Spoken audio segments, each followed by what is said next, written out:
Check us out, starting early. You don't get used to it. No.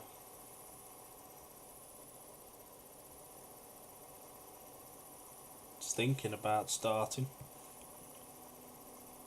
How very convenient. Well, there is that. Why am I having to search for it?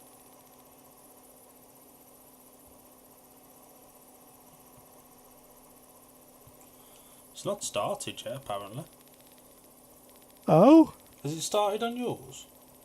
Uh, Oh, it is now. It's gone live now. there.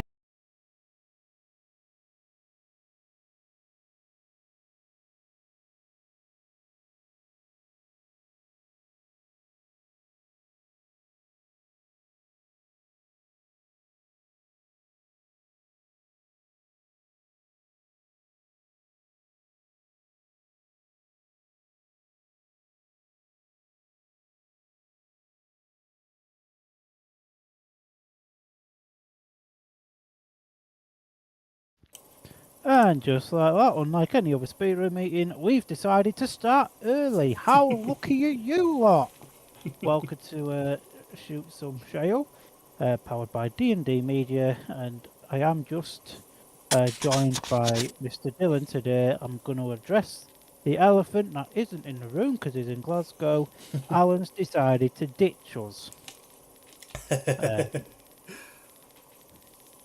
I'm very considerate. Very considerate from our fellow Glaswegian.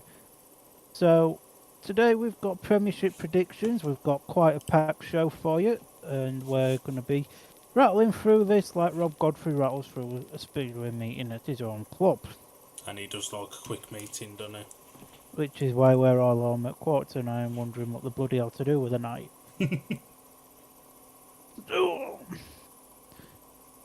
So, would we doing an overview of the teams first? Yeah, we'll do that first. So, having a look over the Bellevue team, that consists of Dan Bewley, the other ginger, Brady Kurtz, him, German Lidsey, Zach Cook, Tate Zishki, Jake Mulford, and the other one. No, it blew on. Him. Is what I would call a very Bellevue-y team. A lot of them riders are now part and parcel of the furniture at Bellevue, and I don't see a lot of improvement there. I think Brady's going to be focusing on the GPs and the bigger leagues of Poland. Bewley's at his limit. There'll be limited progression in that team. If they stay injury free, they can be a good team that can make the playoffs. But this year, I just can't see it. Big call.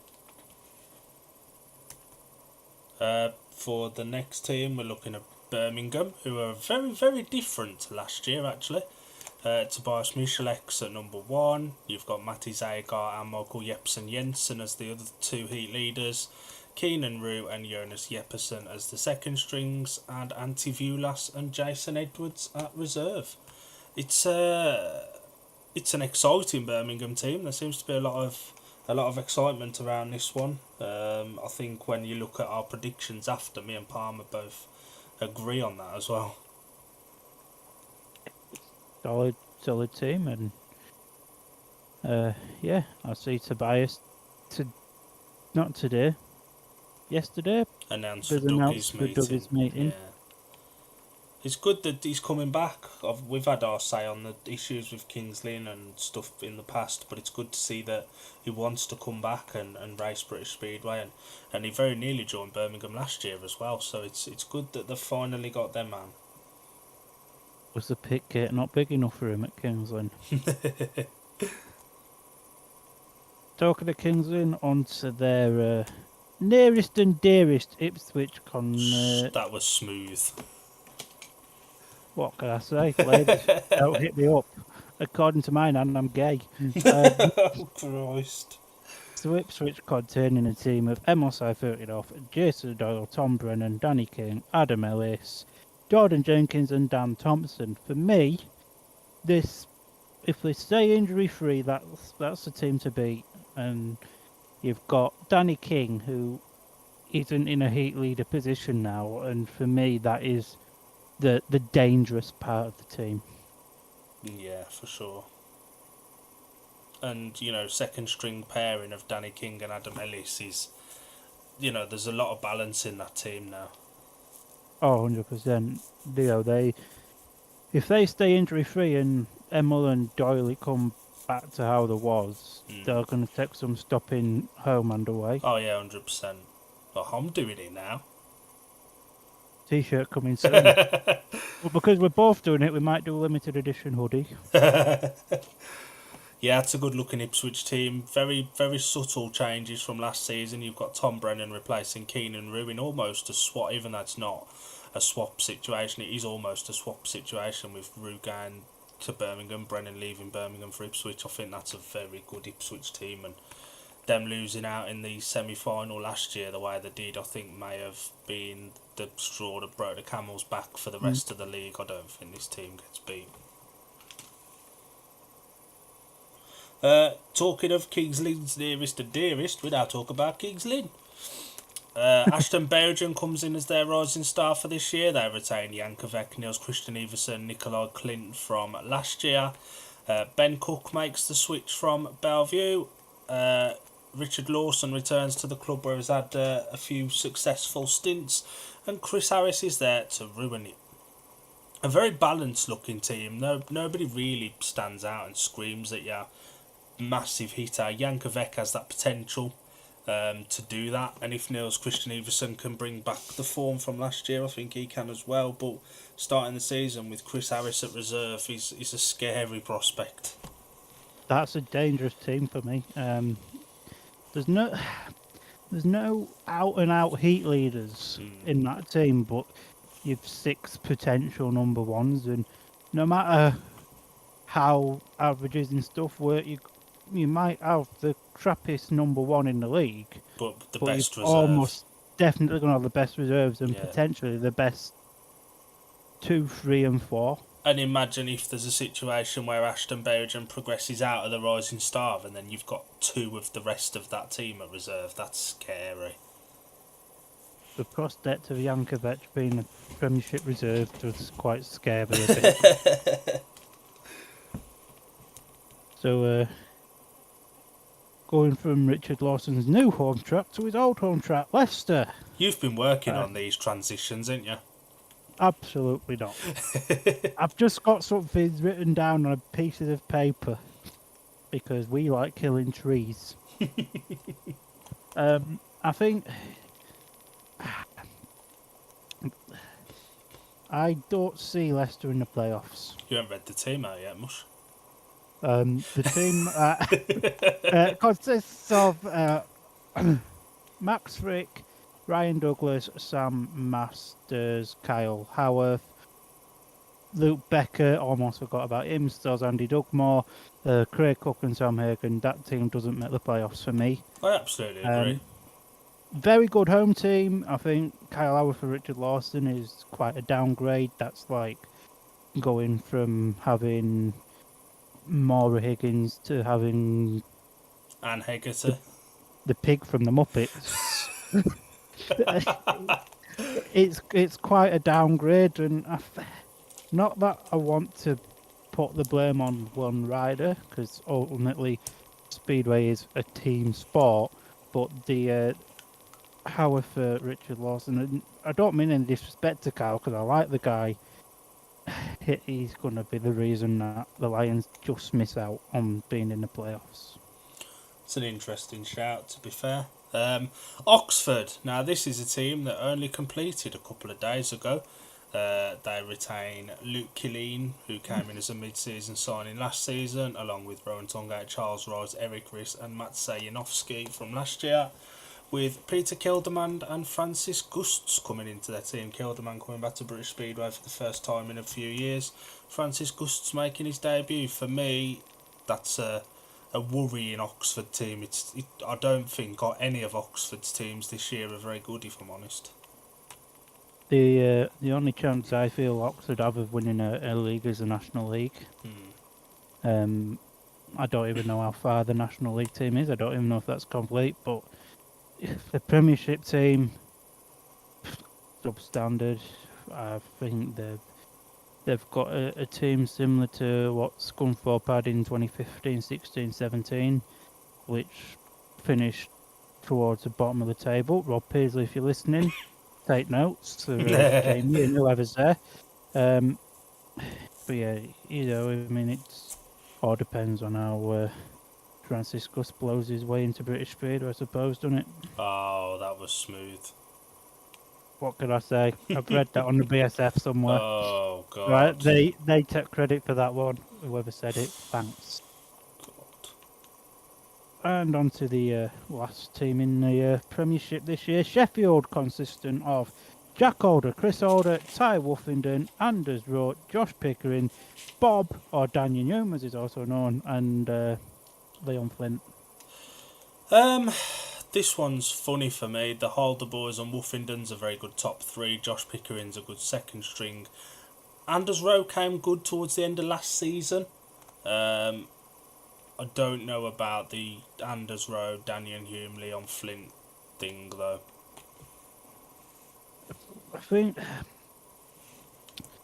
the Sheffield are going to be a dominant home team this year. I can't see them losing out much at home. Pico, when he gets going, he's brilliant around Sheffield. The holders are brilliant around Sheffield. Ty's brilliant around Sheffield. Anders is very good around Sheffield, and I remember Daniel Hume was very good around Sheffield. So they've got a very good home team, but when it comes to away meetings, you're relying on the holders and Woofenden to step up. You're relying on Pico to perform as one of your heat leaders as well to sort of balance out almost having 3 reserves. And it depends how Woofenden comes back from what turned out to be a quite serious injury as well. And you talk about the away form, obviously first hand at Birmingham last year. That team was again the same as this year, relying on the Halder boys and Woofenden. And the meeting at Birmingham early in the season, Chris and Jack both went missing. It was really Woofy that was carrying that team, and they'd just got it over the line in a super heat. But I think that was more Birmingham buckling than Sheffield dominating. 100%. Cannot disagree with that, to be honest. So now we've looked at the teams, let's do our predicted league table. This is before the playoff start. This will be our final standings for the top 4 and the 3 that miss out. So Palmer, if you want to give me your 7th position and why. So, in 7th, I just make sure that my 2 pieces of paper match up. So my 7th place team is Oxford Spires. They've got heat winners at home in their team, but they haven't got enough of them. They'll get some home wins. There won't be very many of them, and the ones that they do get will be very close. But I can't see them picking up any bonus points or anything like that. So they're bottom of the pack. Yeah, I've gone for Oxford 7th as well. Like we've said, it feels like a rushed last signing, and they could prove us wrong. It's a team that goes in with very little expectation on it, and there's the potential for it to step up and prove us wrong. But for me, as we look at it now, I think Francis Gusts is a rush signing to complete the team. I don't know if he's ready for British top flight speedway yet, especially with him starting at reserve. Yeah, it's a lot of pressure on him, and a lot of pressure on Luke Killeen actually, who's still relatively green in the top league as well. But we waited 15 years for this. We just nice to have speedway again. I think they've become used to having success there. They had a relatively successful debut season for the Spires and a couple of successful championship seasons as well. This will be the telling one, how people react when times potentially get a bit tough. 100%. Winchester's just messaged, he's tuned in. Hello. All the best to Mrs. Winchester. So your 6th position, Palmer. Bellevue. Reigning champions not making the playoffs in your eyes. I just don't see it. There, as I've said, they're very much a Bellevue in-house team. Like you know, 5 at least of them riders are going to be there, and they'll pick up home wins left, right, and centre. But there's better teams out there, and I'd be very surprised to see them pick up many bonus points. And obviously, they're a very injury-prone team, if you ask me. Yeah, the worry for Bellevue really is, this is Brady Kurt's first season in the Grand Prix, and he's now in the top league in Poland as well. He's not just got Bellevue to focus on. I know he's had other teams before, but it's not been the top, the creme de la creme, has it? It's been Polish second division, and he hasn't had the Grand Prix. Now he's got other things to split his priorities with. He was in the squirty cream. He's now in the creme brulee. Yeah, my sixth place team is Leicester. Like you've said, it's a good home team. I just don't see it doing much away from home. I think, like you said, Carl Howarth is a little bit of a downgrade on Richard Lawson, especially around Leicester. But I watched Carl Howarth for years at Wolves, and he has the potential to step it up and do it. And hopefully he can, because he's a really nice fella. But I just don't see that team making the playoffs. I think they were really lucky to get to where they got to last season, if I'm honest. So, Control C, Control V, because my 5th place team is Leicester. much like yourself, I can't see it. They're a very good home team. They've got a very good home track advantage. Look, Kyle Howarth may prove us wrong. It might be nice for Kyle Howarth to have a home track where he's not cracking frames every meeting. Yeah. Oh, did I just say that out loud? Oh my, sorry Rob, if you're listening. But yeah, Leicester 5th.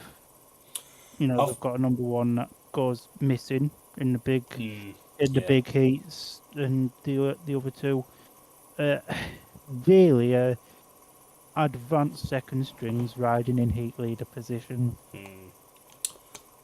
This is an unpopular one because I know where you've got them, but I've got Kings Lynn finishing 5th. Like you point out, there's no big number 1s or big heat leaders really in that team, and there's a lot of second strings that have potential to be number 1. But I think in your races against your Michelecks, your Holders, your Woofendens, your Kurtz, your Bewleys, I just don't think they'll live up to scratch. We know reserves win your meetings and all of that, but you ain't got reserves in every races. I know you can have them up to 7 times, but there's still 8 races where you can't have them. So, 21 point Harris is going to blast Kings Lynn into 4th. No, I feel as though this is the best Kings Lynn team in a while. There seems to be some positivity around Kings Lynn, which is really weird. If they could go back to being depressed, that would be great, so the world could be normal again. But yeah, it's going to be very close for that 4th place. It's between Leicester and Kings Lynn, I feel, and I think Kings Lynn just have the edge because I feel I'll get more on either race points or bonus points. So I've put the reigning champions in 4th. I've put Bellevue there. Like you've said, I think they'll win at home a lot. The factors of outside things, courtesy of the Grand Prix, etc., will be interesting to see how they adapt. I don't think it's a very good team away from home. You've got Taitshiski coming in back from a pretty serious injury as well, so see how he hits the ground. But I don't think Bellevue. Although I said this time last year and they won, albeit because Leicester were really shit in the final. But I think I don't think Bellevue win this year. I do think they make the playoffs. I don't think they'll win. Spoiler alert. So, 3rd place, you'll be thrilled to know. So, please put any genitals away. Birmingham. I just feel it's the best elite league side Birmingham's put out, and if that team doesn't make the playoffs, then a Birmingham team in the Premiership never will. Yeah, I've put Birmingham third as well. It's nice to see some positivity around Birmingham, and it's a team that has potential. Tobias Muszlek isn't probably in the same category as your Emils and your Jack Alders, but he's more than capable, as you saw at Sheffield in particular, and when he was a second string at Swindon as well in their title winning year. Um, he's definitely got the potential, and I think in the right environment on a track that's set up with an advantage, I think he'll be fine, and he'll definitely lead from the front. Antivulas at reserve as well. I think he's probably one of the more exciting number six in the league. He's definitely got the potential. We watched enough Workington last season to see that, and then Bellevue as well. For me, he was a catalyst when Bellevue won the league. He might not have got the points, but he got himself in awkward positions to help his teammates out. And in the second position, I've got Sheffield finishing there. Again, it's all relying on the bottom four really stepping up. But I can see Sheffield gaining that second position, and yeah. The thing with Sheffield, I've got Sheffield second as well. The thing with Sheffield is, Steady's not afraid to make changes if he needs to, and certain riders were at certain teams last year, and I think they knew that whatever happened, they were safe.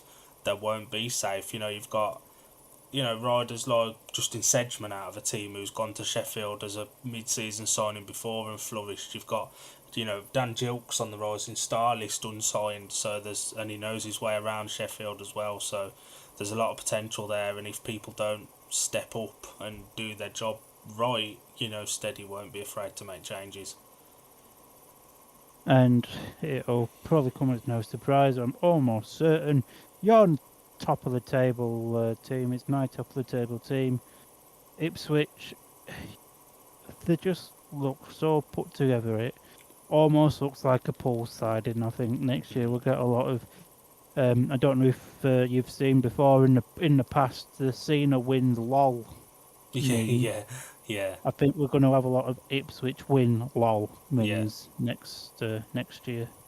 Yeah, they're just a cut above everybody else, aren't they? And obviously, this is just our 7 predicted before the playoffs, but I think it's pretty obvious which way we're going to go with this as well. But before we get to who wins the league, we'll flash up on the screen the table predictions. We also had Dan Winchester and Paul Wheeler involved in this the other night. We were having a talk about it, so that was what everybody thought. Palmer, if you just want to read through them, Allen's, Wheeler's and Winchester's, and see how they line up with ours. So with other than Paul, who's got Kings Lynn last for some reason, and Alan, who's I think we can't even go to a charity shop to buy Alan some brain cells. I mean, other than obviously Alan's got Birmingham top, Paul's got Sheffield top. Other than that, we all agree. I think other than Alan, we all agree Ipswich and Sheffield are going to be the top two. Alan's had a bit of a mare with these, hasn't he? Alan is a mare. So, it was good fun to get other people's views, but even I looked at Alan a little bit confused when he said he had Birmingham finishing top of the league. Yeah, that was something. And now we'll move on to who we think will win the league. We've also got Alan, Winchester and Wheeler's thoughts on this, which I'll put up after. But the playoff losing finalists, I think we've both got Sheffield. We never covered that. We only covered that for the championship. Oh, okay. Who do you see in the final against Ipswich? I was going to say apart from Alan, we've all got Ipswich winning the final. Part of me, because it's a local derby, wouldn't be against seeing Kings Lynn make it there. I don't think they will. I think it'll either be a Birmingham or Sheffield, but yeah, Ipswich win it for me. and Alan's got Birmingham winning it. I've got Ipswich winning as well. Like we've said, they're better than everybody else. It really is that simple. If that team stays injury free, I don't think anyone beats them. No. And Winchester and Wheeler both agreed with us, and Alan had a bit of a mare again. Yes. And now we move on to a rider to watch for each team. Palmer, your rider to watch for... We're doing it in alphabetical order. We'll do it in alphabetical order, yeah. Your rider to watch for Bellevue then. Norwich Bladorn. He's had a steady couple of years he's had about 4 years with Bellevue. Is this his fifth year with Bellevue? Sounds about And right. he's almost become too comfortable in a second string / reserve position, and I think if Bellevue are to prove me wrong and call me a silly knobhead, then he's the man that has to really take the step up and become another heat leader for the reigning champions. And he has won 2 league titles with Bellevue, so... But then again, Yes. team game, I agree with you. I think he's got a case of what Steve Worrell had, where he's just got to be comfortable there. You're man to watch for... I've gone for Zach Bellevue. Cook. He's always gone well round the National Speedway Stadium back when he was with Wolves and last year with Birmingham as well. He always goes well there. I think he'll fly. We've both said this before, but I think we both agree that Zach has, in our eyes, the better potential than Ben, and Ben mastered Bellevue. I think Zach will do the same. I'm gutted to see him leave Birmingham. I'm surprised by it. If the reigning champions come calling, then you don't say no to it. But I think he'll flourish in that team, and I could see him stepping up to be a heat leader as well. Your Birmingham man to watch. Keenan Rue. I think he's had a couple of decent seasons at Ipswich, but he's had that spell at reserve both years. Mm-hmm. This year, I think he starts in the main 1 to 5, and this should really help him kick on. Yeah, Keenan has the potential to possibly be a third heat leader, and in a team with Michalek Zagar and Jepsen Jensen, I think Keenan Rue's experience of the British tracks will help him no end. I've gone with Jason Edwards. I said this to you the other night, I stand by it. I think he's the best rising star in the league. He flies around Perry Bar, he also knows all the away tracks. Raced in the difficult number 6 position last year for Sheffield, and at points did look out of his depth, but he also showed a hell of a lot of promise at points as well. So now back in the rising star position on a track he knows well, I think he'll absolutely flourish for Birmingham at reserve. Oh, lovely. Fireworks going off in the neighbourhood. Is it Ipswich next? Correct, Mundo. Your Ipswich rider to watch, Palmer. So I've gone for Adam Ellis, not just because we're pals. That does play a part. I do see him now in that team where he's not got the pressure of being a heat leader. I do think he can just flourish and get himself up to I'm not going to say an 8-point average, but a mid to high 7s shouldn't be impossible. And a Heat 1 pairing of Jack Holder and either Adam Ellis or Danny King is a very exciting prospect if you're an Ipswich fan. I mean, if Jack Holder's moved to Ipswich, I'd be very surprised because I haven't ML, you know what I mean. But yeah, it's like Alan's here, isn't it? Having a mare. But yeah, well, it's like you're gonna go to Ipswich this year, and you're against Doyley, you're against Demel, you're against Tom every race. Yeah, it's a difficult prospect to see that nut being cracked. Yeah. I've gone for Tom Brennan for Ipswich.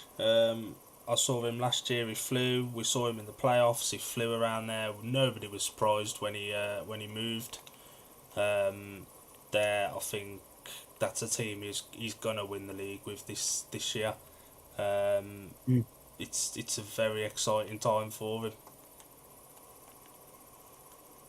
Yeah, 100% can't disagree. Kings Lynn riders to watch. Um, I've gone for Richard Lawson. He's a very solid signing around Kingsley. He knows the place really, really well, and he could end up. It wouldn't surprise me if he ended up being number one at some point in the season.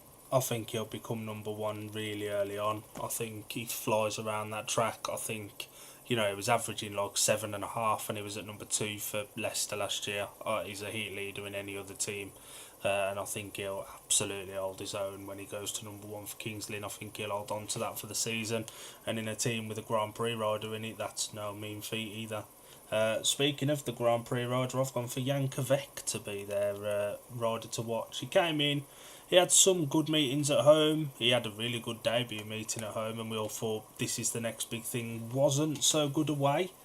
But I think now he's been to all these tracks, and the fact that he's wanted to come back and have a full season in British Speedway, I think speaks to the fact he enjoyed his time here, and it will help him out, in the Grand Prix as well, racing against people he'll be going against weekly in those. I just want to say, Jankovic, if you're listening, help is available for wanting to go to Kings Lynn again. You're Leicester man to watch, Barmer. Controversial, but Ooh. I've gone for Craig Cook. We all understand his past difficulties and life experiences, but can be a very, very handy reserve if his head's in the game. And if Craig Cook's head is in the game, that is one very dangerous reserve. Mm-hmm.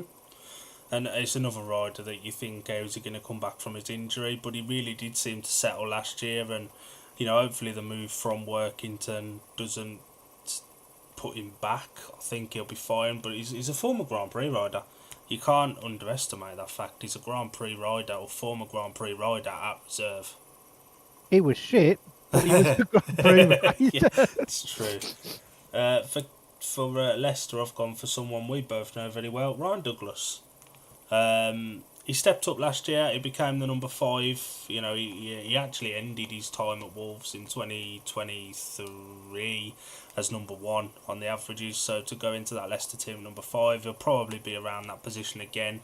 But I think he knows that track really well. It wasn't his favourite track at first, but he's got better, and he rides well away as well. That's something that's key. Certain riders in that team go missing away. Ryan Douglas isn't one of them. No, Dougie's. I think Dougie's been put into that team more for his away expertise than home expertise. Yeah. But again, very good, solid heat leader to have. Your Oxford man to watch. I despise myself for saying this. Charles Wright. Ooh. As you often refer to him, the shite right. That's all.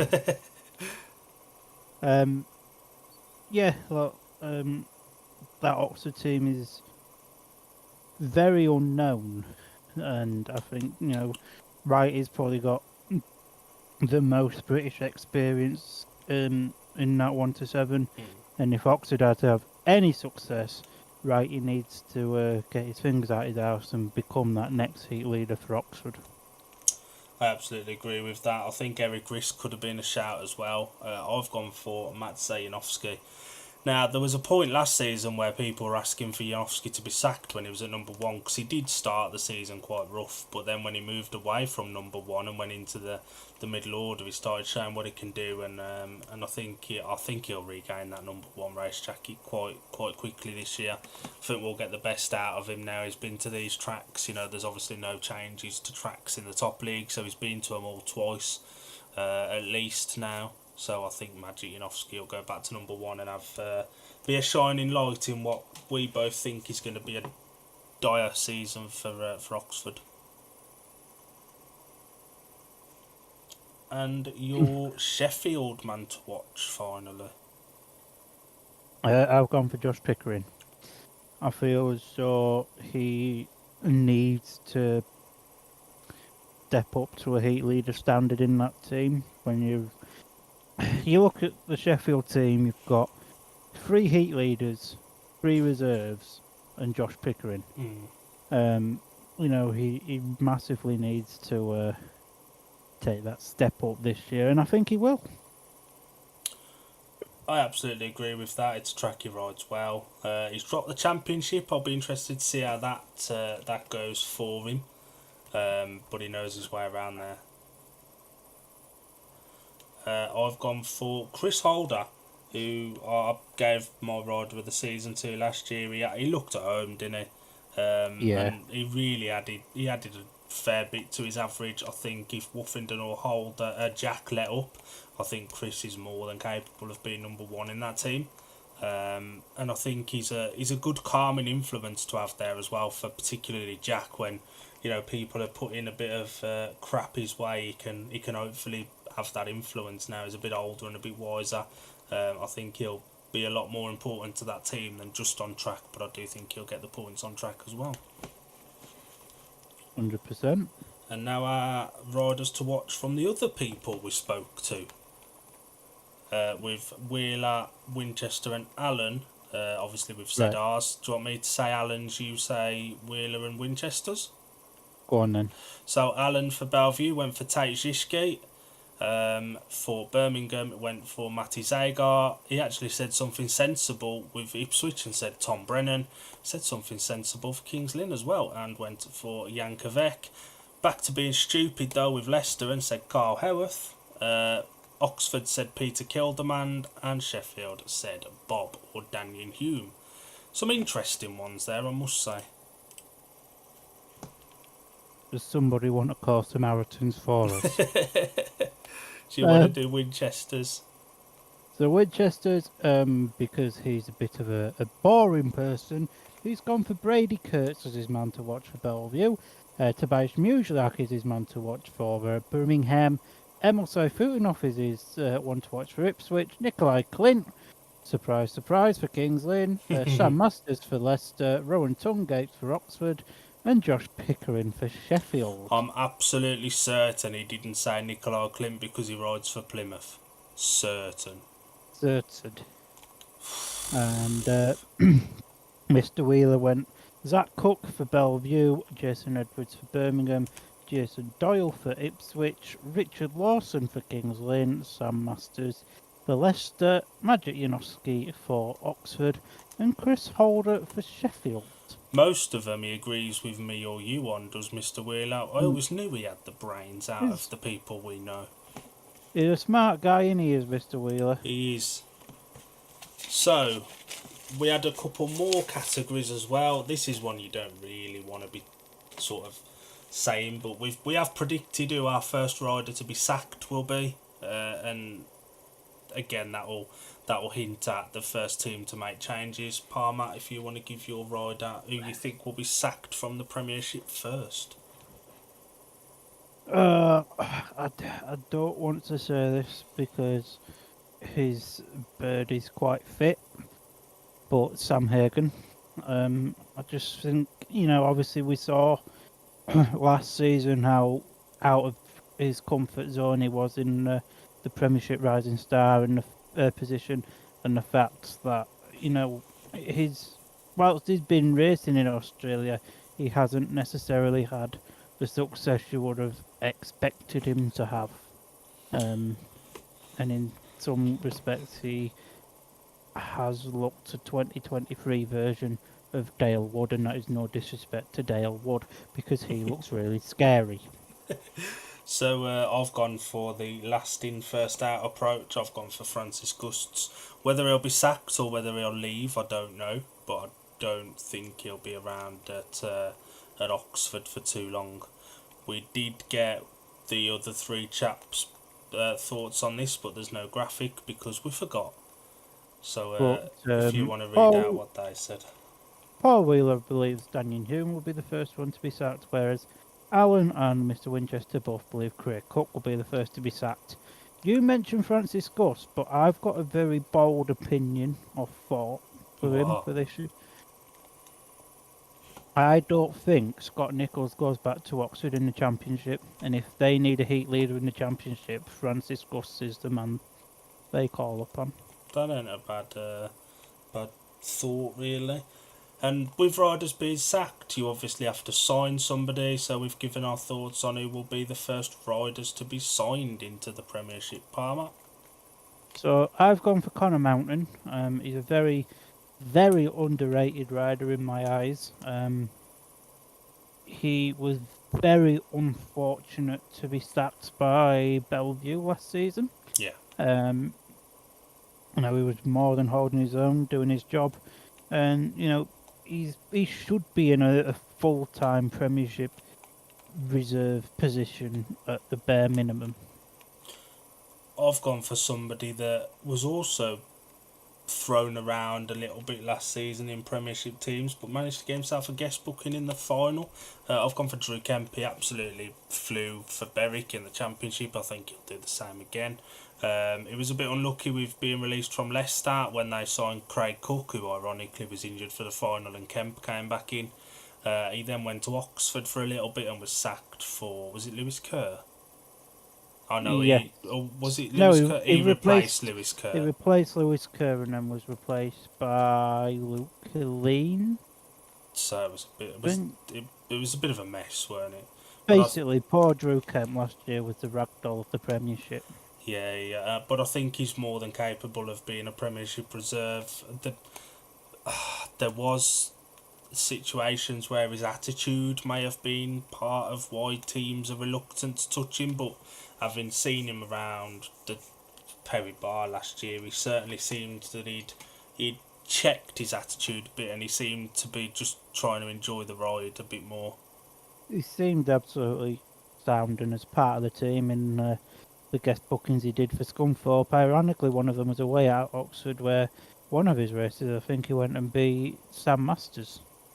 Yeah, he's a good rider, and if everything's in check and everything's going well, he's a very good rider to have. I remember he had a massive potential, and he was touted as the next big thing. Maybe he's not quite lived up to that, but if his attitude's right and everything's going well, he's definitely worthy of a Premiership team. We did ask the other boys for their predictions as well. Alan said Simon Lambert, but I think he was just trying to suck up to Palmer and D&D Media, with Si being a sponsored rider by us. Lewis Kerr was Dan Winchester's prediction, which is quite ironic with the Drew Kemp thing last year.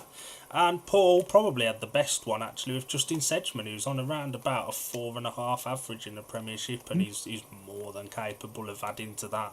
You know, he was beating Emil Sarvudanov and riders like that around Birmingham last year. Only him and Tom Brennan did that. So, you know, to have that potential at reserve, I'm really surprised on that average that nobody signed him.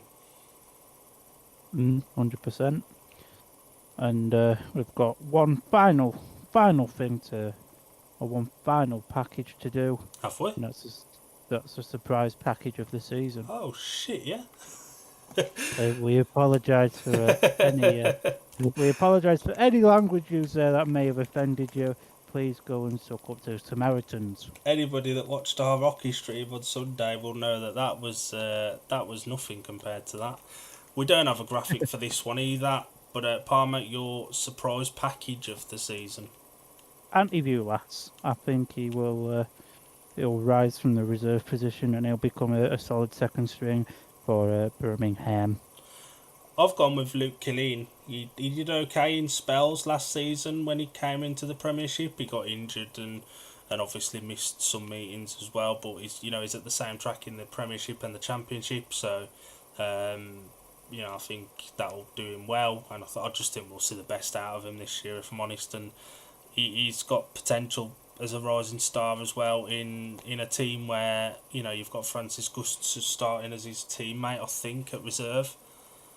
So that's a good rider with experience of the British tracks to have. And I ain't got a graphic for the other three boys, but you've got them written down. Yeah, Alan went for Michael Jepsen Jensen. Winchester went for Pickering of the Josh variety, and Paul Wheeler went for Zach Guck. there is a sort of resurgence in British Speedway at the minute. You know, last season we saw Matt Sainovsky come back, Freddie Lindgren came in partway through the season. You know, this year we've got Peter Kildemand, Matti Zagar, Michael Jepsen Jensen all coming back to British Speedway, Francis Gust's debuting. You know, you've got some of those names that people know, household names, former Grand Prix riders or riders with the potential to get there. It does seem to be a little bit of a resurgence. You know,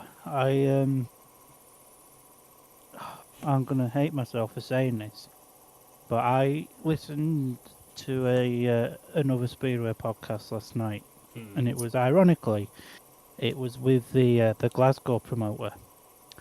And what he said about British Speedway, I think he got bob on. We're we're almost in a transition period where Britain is slowly becoming the place to be again, and yeah, I wholeheartedly agree with his sentiment. But you've been into Speedway longer than me, but since I've got into it, you know, Too bloody 2013, long, me.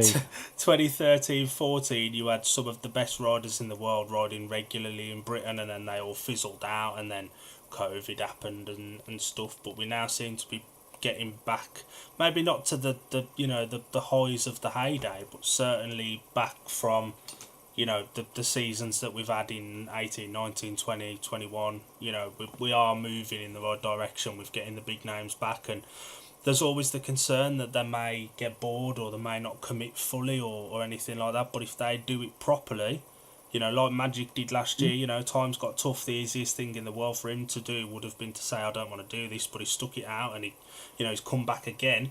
You have your occasional ones like Piotr Pavlicki, but he's a twat. You know, you if you put the effort in, you will get it back, and British Speedway tracks give you something that you aren't going to get in Denmark or Poland or Sweden, and you get variety rather than just big, wide open throttle jockey tracks. 100%. And I think that draws us to a close for tonight. Yeah, I haven't got any more notes. So to anybody that decided to watch, 5 thanks viewers through the majority of this. 5. Wow. That's high numbers for us, to be fair, live anyway. Thanks for watching or listening. We hope you agree with what we said, and if you don't, write it on a piece of paper and stick it where the sun doesn't shine. That's the good thing about opinions. They're like arseholes. Yeah, we've all got one, and they've all been through shit. And on that note, just quickly, we're planning to do our championship predictions, which will be longer because there's more teams, and that's penciled in for Tuesday, but it could change. But at the moment, it'll be Tuesday. I feel like I ruined your outro there.